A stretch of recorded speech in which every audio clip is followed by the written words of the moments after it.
चलो मित्रों, वेलकम। આપણે ભણી રહ્યા છીએ ચેપ્ટર 9 વિકલ સમીકરણ ડિફરન્શિયલ ઇક્વેશન। વિકલ સમીકરણમાં જે લાસ્ટ ટોપિક આવે એ આવે કૂટ પ્રશ્નો, problems.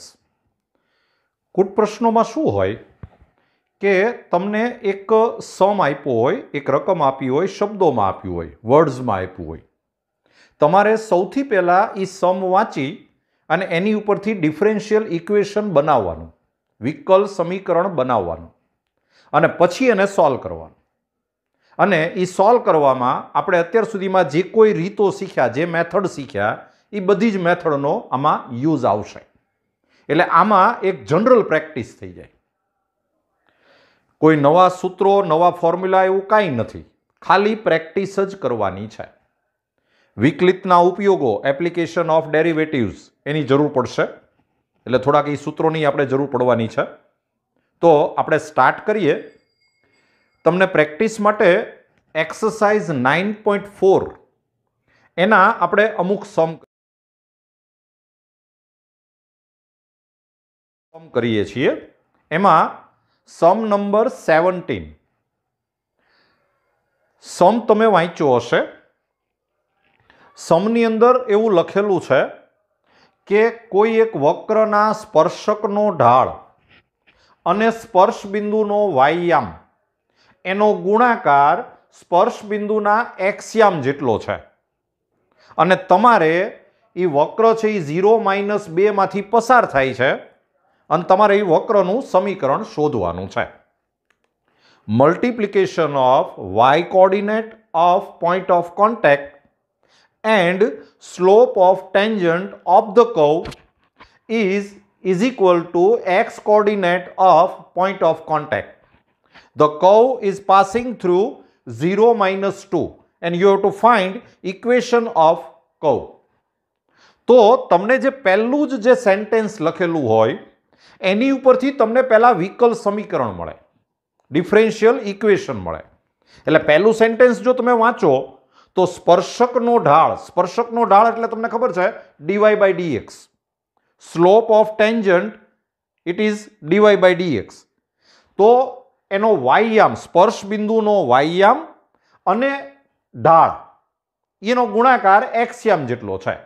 y coordinate into slope is equal two x coordinate. તો આ જે મળ્યું એ વક્રનું સમીકરણ જ મળ્યું કહેવાય, ઇક્વેશન ઓફ કર્વ જ કહેવાય, પણ આ ડિફરન્શિયલ ઇક્વેશન કહેવાય, વિકલ સમીકરણ કહેવાય। તમને જે પૂછ્યું છે એ સાદું સમીકરણ પૂછ્યું છે અને સાદું સમીકરણ શોધવું એટલે બીજું કાંઈ નહીં, આનો ઉકેલ શોધવાનો, સોલ્યુશન આનું શોધવાનું। અને સોલ્યુશન માટે આપણને મેથડ ખબર છે। સૌથી પહેલા dx ની સાથે x અને dy ની સાથે y ગોઠવવા જોઈએ। તો આમાં બહુ સહેલાઈથી ગોઠવાય છે। તમે જુઓ કે આ dx ને હું આમ લઈ આવું એટલે therefore y into dy is equal to x into dx and therefore x into dx minus y into dy is equal to 0। Integration કરીએ એટલે integration x dx minus integration y dy is equal to 0 નું થાય c and therefore x square by 2 minus y square by 2 is equal to c। હવે આ તમને વ્યાપક ઉકેલ મળ્યો, પણ વિશિષ્ટ ઉકેલ શોધવા માટે તમને એને વ્યવસ્થા આપેલી છે। ધીસ ઇઝ આ જનરલ સોલ્યુશન।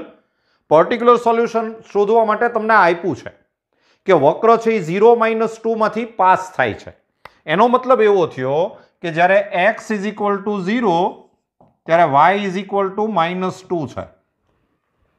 એ તમે વેલ્યુ આમાં મૂકશો તો 0 -4/2 is equal two c and therefore c is equal two -2 અને c ઇઝ ઇક્વલ ટુ -2 આમાં મૂકી દો તો therefore x square by 2 minus y square by 2 is equal to minus 2 2 LCM લઈ લ્યો તો x square minus y square is equal to -4 લ્યો. આ તમને કર્વનું ઇક્વેશન મળી ગયું.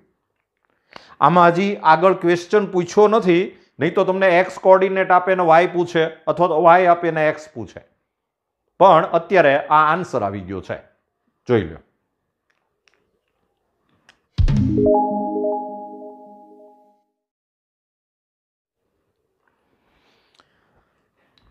ચલો મિત્રો, સમ નંબર 18. એમાં સ્પર્શ બિંદુ point of contact A PXY છે.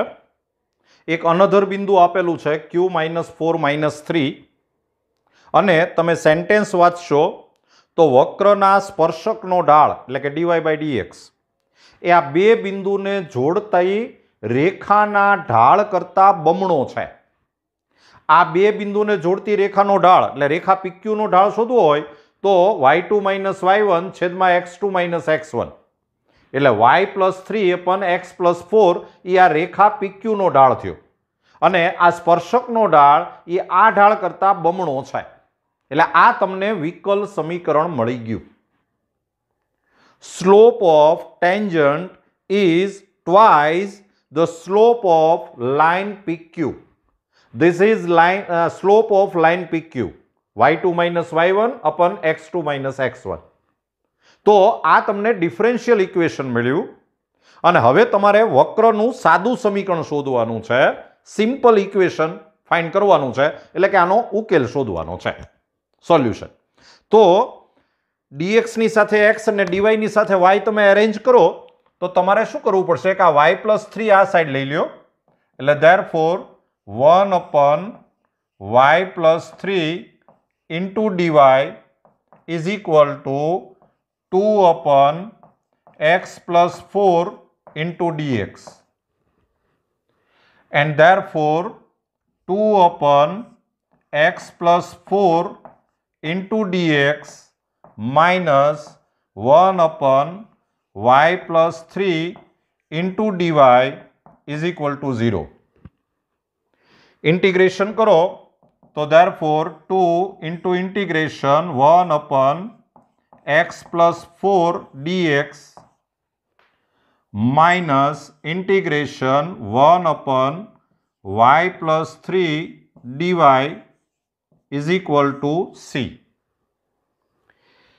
इंटीग्रेशन करशो तो 2 log mod x + 4 minus log mod y + 3 is equal to c. અને હવે આ c શોધવા માટે આ વક્ર છે એ આ બિંદુમાંથી પસાર થાય છે. Curve is passing through this point. તો એનો મતલબ એમ થયો કે x is equal to -2 તો y is equal to 1. એ તમે આમાં મૂકશો તો આ થશે 2 log, અહીંયા -2 મૂકો એટલે log 2 માઇનસ અહીંયા 1 મૂકશો એટલે log 4 is equal to c. આ 2 ને આમ લઈ લ્યો એટલે આ થઈ જાય log 4 minus log 4 is equal to c, and therefore c is equal to 0. A c is equal to 0 આમાં મૂકી દો તો ઇક્વેશન થશે 2 log mod x + 4 minus log mod y + 3 is equal to 0. હજી જો આને સારી રીતે લખવું હોય તો આ 2 ને આમ ડિગ્રી તરીકે લઈ લ્યો એટલે log mod x + 4 raised to 2 is equal to log mod y + 3. બે બાજુથી log હટાવી દો તો x + 4 raised to 2 is equal to y + 3. લ્યો આ તમને ઇક્વેશન મળી ગયું. બરાબર, જોઈ લેજો.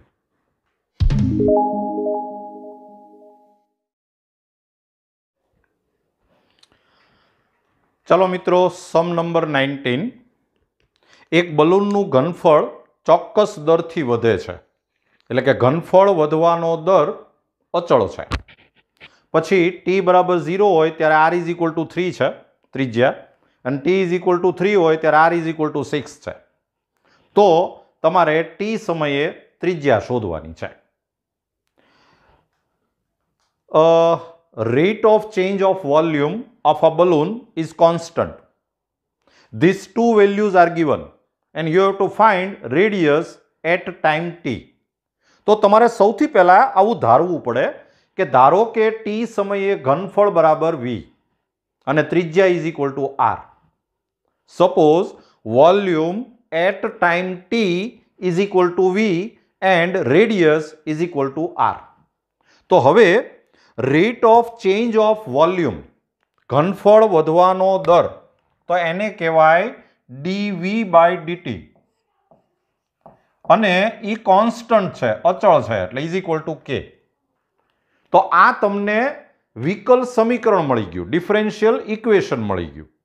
અને હવે તમે સૌથી પહેલા આનો ઉકેલ શોધી નાખો. ડિફરન્શિયલ ઇક્વેશન ઉપરથી કોઈ પણ પ્રકારના આન્સર ન આપી શકાય.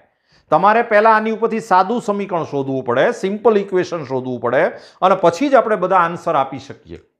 રાઈટ? તો સાદું સમીકરણ શોધવા માટે therefore dv is equal to k dt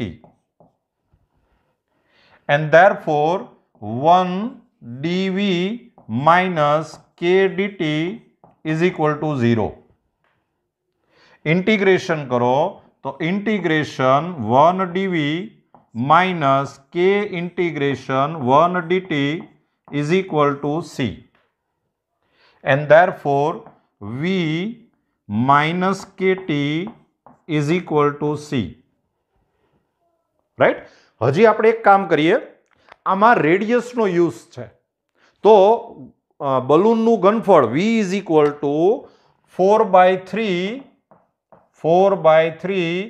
pi r cube minus kt is equal to c. આવું તમને એક વ્યાપક સમીકરણ મળ્યું, જનરલ સોલ્યુશન. રાઈટ?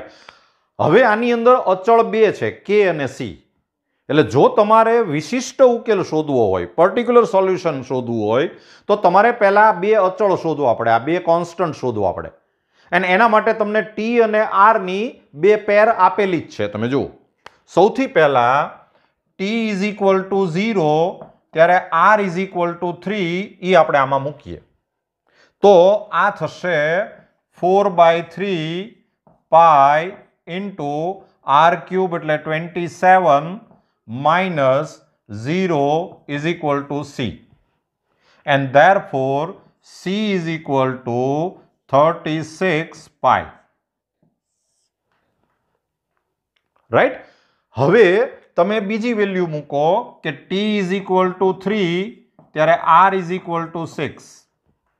તો t is equal to 3 ત્યારે r is equal to 6 આમાં મૂકશો તો 4/3 pi into 6 એટલે કે 216 minus t એટલે 3 એટલે આ થયું 3k is equal to c. c એટલે 36 pi. કેન્સલેશન કરશો તો 3 7s are 3 2s are, અને હજી આ મલ્ટીપ્લિકેશન કરો એટલે આ થઈ જાય 288 pi. 288 pi minus 3k is equal to 36 pi, and therefore 3k is equal to 288 pi minus 36 pi. Minus કરશો એટલે આ થાય 2 5 2 252 pi. 252 pi, and therefore k is equal to 252 pi upon 3. તો 3 8s are 3 4s are એટલે આ થઈ ગયું 84 pi. k is equal to 84 pi. તો તમને આ k મળી ગયો. અહીંયા c છે, એ બે વેલ્યુ તમે આમાં મૂકી દો એટલે તમને ઇક્વેશન મળશે 4/3 પાઈ આર ક્યુબ માઇનસ કે એટલે 84 pi t is equal to c એટલે 36 પાઈ. સી એટલે 36 પાઈ. આખામાંથી આપણે પાઈ કોમન લઈ લઈએ અને 4 કોમન લઈ લઈએ. 4 પાઈ કોમન લઈ લ્યો એટલે અહીંયા વધશે 1/3 આર ક્યુબ માઇનસ 4 2 ઝા 4 1 ઝા 21 ટી અને ઇઝ ઇક્વલ ટુ 9. હજી આપણે થોડુંક સારું ઇક્વેશન મેળવવું હોય તો 3 એલસીએમ લઈ લ્યો તો R cube minus 63 T is equal to 9. તો હજી આને આમ લખી શકાય કે R cube is equal to 63 T plus 9 and therefore R is equal to 63 T plus 9 raise to 1/3. લ્યો આ તમને આન્સર મળી ગયો. તમારે જનરલ આન્સર જ લાવવાનો હતો. ત્રિજ્યા શોધવાની હતી રેડિયસ એટ ટાઈમ ટી. હજી જો તમને ટીની વેલ્યુ આપી હોય કોઈ પણ ટી ઇઝ ઇક્વલ ટુ 5 કે એવું તો તમે આર છે એ કોઈ એક નંબર આપણે ફાઇન્ડ કરી શકીએ.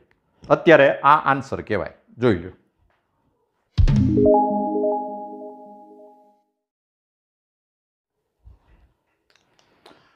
ચલો મિત્રો, સમ નંબર 20. બેંકમાં મૂકેલી મુદ્દલ 8% દરે વધી રહી છે. 100 રૂપિયા 10 વર્ષે બમણા થાય છે. તો તમારે આર શોધવાનો છે. Principal is increasing at the rate of R% and 100 rupees will be double in the interval of 10 years. You have to find R. તો આપણે સૌથી પહેલા આવું ધારવું પડે કે ધારો કે ટી સમયે મુદ્દલ પી છે. Suppose principal at time t is equal to p. અને હવે મુદ્દલના વધવાનો દર rate of change of principal એટલે કે DP by dt is equal to R%. R% નો મતલબ એમ થાય R% એટલે 100 એ R તો P એ કેટલા એટલે ઈ થઈ જાય PR બાય 100. એટલે મુદ્દલના વધવાનો દર એ PR upon 100 થાય.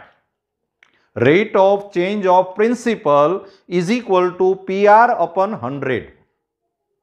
રાઈટ? તો આ તમને વિકલ સમીકરણ મળ્યું.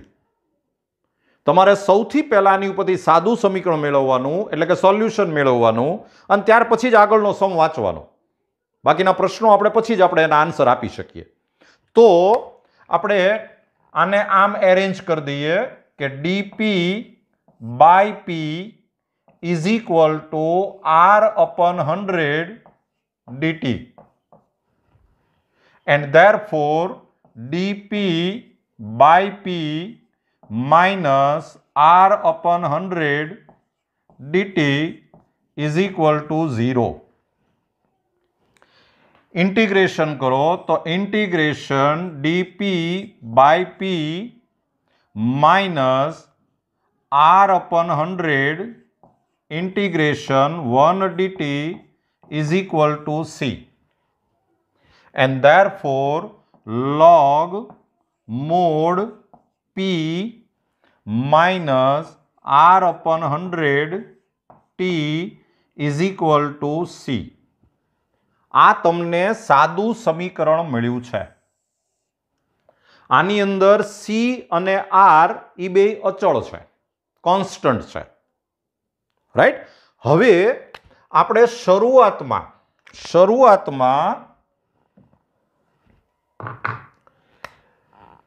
શરૂઆતમાં એટલે t ઇઝ ઇક્વલ ટુ 0 ત્યારે p ઇઝ ઇક્વલ ટુ 100 છે.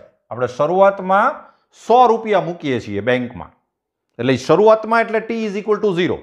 ई वेल्यू तमे आमां मूकशो तो आम थशे के log 100 माइनस अहींया t इज इक्वल टू 0 मूको એટલે 0 is equal to c and therefore c is equal to log 100 आ तमने c मळ्यो અને પછી 10 વર્ષમાં એટલે કે t इज इक्वल टू 10 ત્યારે p is equal to 200 double થાય છે ई વેલ્યુ જો તમે આની અંદર મૂકશો તો આમ થશે કે log 200 minus r upon 100 into t.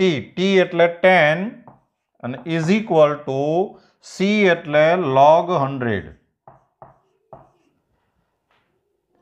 And therefore log 200 minus log 100 is equal to r by 10. Uh bay log ની વચ્ચે માઇનસ છે એટલે ડિવિઝન થાય એટલે આ થઈ જાય log 2 is equal to r by 10 and therefore r is equal to 10 log 2. log 2 ની વેલ્યુ આપેલી છે એટલે 10 into log 2 એટલે 0.6931 તો અને 10 થી મલ્ટીપ્લાય કરો એટલે એ થાય 6.931 તો આપણો આન્સર આવી ગયો r is equal to 6.931%. લ્યો આ આપણો આન્સર છે જોઈ લેજો.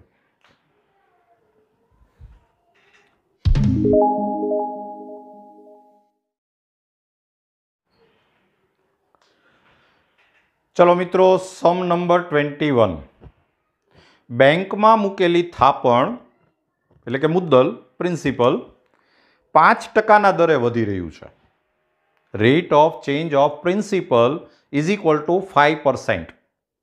अने तमने पूछ्यु छे एम के जो बैंक में आपणे 1000 रुपीस मूकीए 1000 रुपया तो 10 वर्ष पछी केटला थाय after 10 years how much amount it will be right.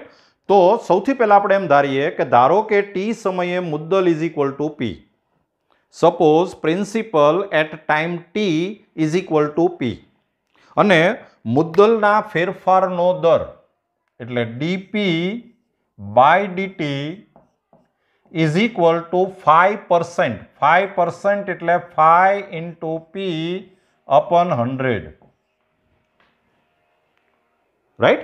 तो આની ઉપરથી પહેલા આપણે આનું સોલ્યુશન લઈએ તો dp by p is equal to 1/20 dt and therefore dp by p is equal to 1/20 minus 1/20 dt is equal to 0 and therefore integration dp by p minus 1/20 integration 1 dt is equal to c and therefore log mod p minus 1/20 t is equal to c.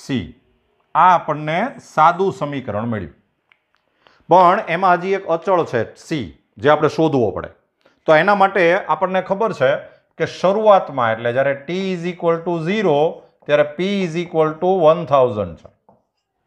A value તમે આની અંદર મૂકશો તો આમ થશે કે log 1000 minus 0 is equal two c and therefore c is equal two log 1000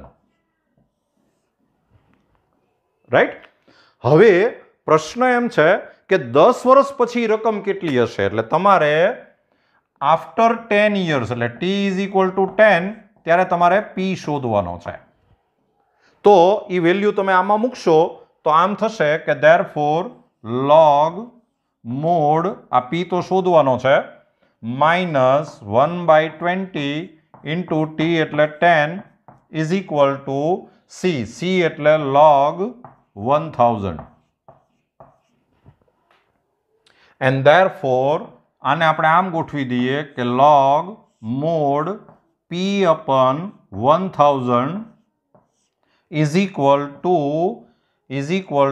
1/2. આ log વાળું ટર્મ આ બાજુ આવે તો બે log ની વચ્ચે માઇનસ થાય એટલે ડિવિઝન થાય. આ log આપણે હટાવવું હોય તો therefore p upon 1000 is equal to e raised to 1/2 and therefore p is equal to e raised to 0.5 into 1000. આ e raised to 0.5 ની વેલ્યુ આપેલી છે એટલે આ થઈ ગયું 1.648 into 1000 એટલે આન્સર આવશે 1648. p is equal to તો 10 વર્ષ પછી જે 1000 રૂપિયા મૂક્યા હતા એના 1648 રૂપિયા થશે. 1648 રૂપીસ. જોઈ લો.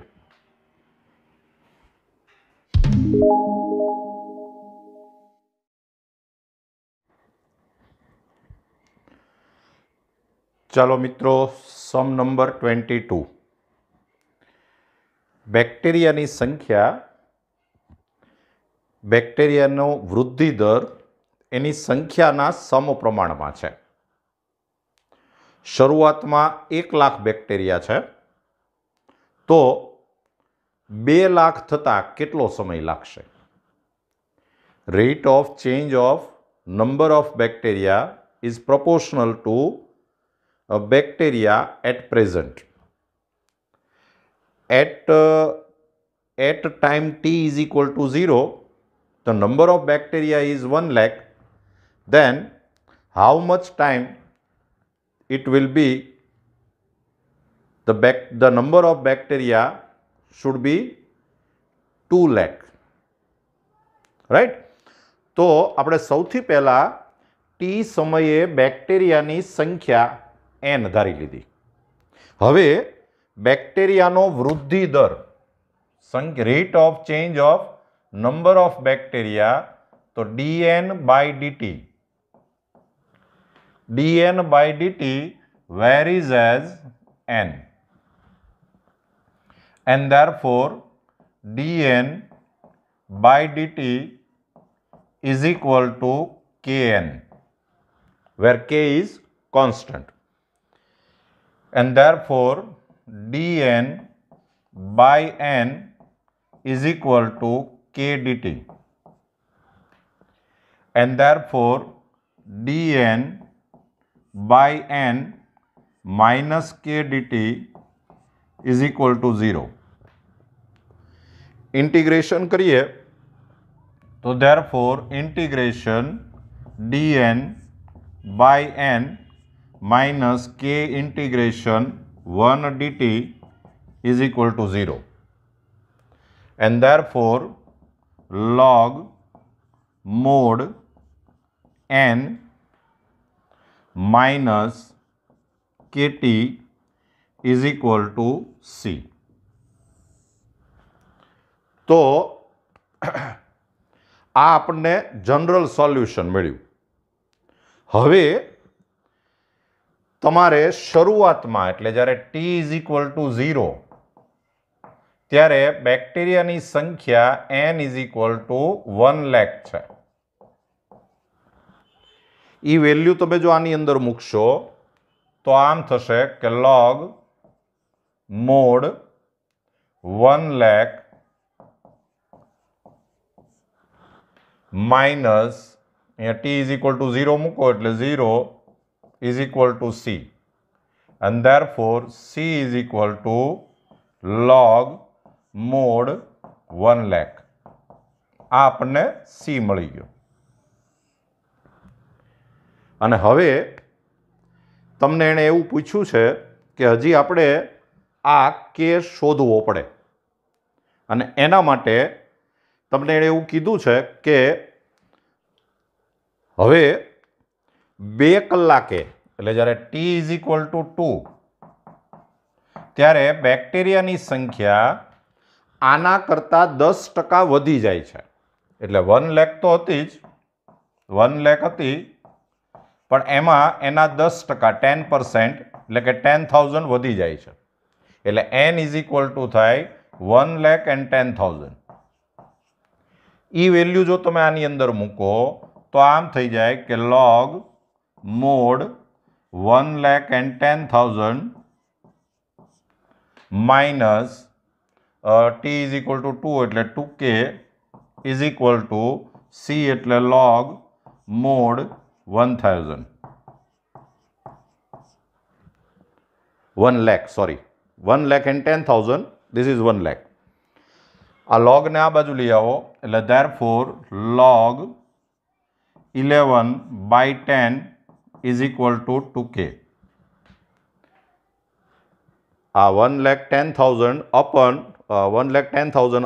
1 lakh cancellation કરો એટલે log 11/10 and therefore k is equal to 1/2 log 1.1. આ આપણને k મળ્યો. અને હવે તમારો ક્વેશ્ચન એમ છે કે જ્યારે n is equal two 2 lakh, n is equal two 2 lakh, ત્યારે તમારે t શોધવાનો છે. You have to find t.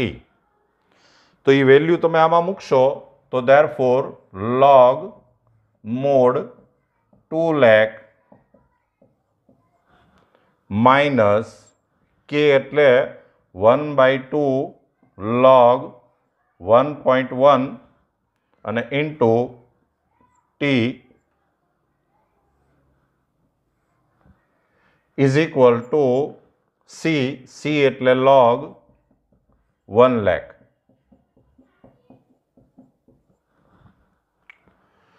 તો therefore આ log વાળું ટર્મ આ બાજુ લઈ આવો એટલે log 2 is equal two t into 1/2 log 1.1 and therefore t is equal to 2 log 2 upon log 1.1. આપણે આનાથી વધારે સારું સાદું રૂપ નહીં આપી શકીએ. આ લોગની વેલ્યુ સમમાં ક્યાંય આપી નથી એટલે આ આપણો આન્સર આવી ગયો. જોઈ લેજો.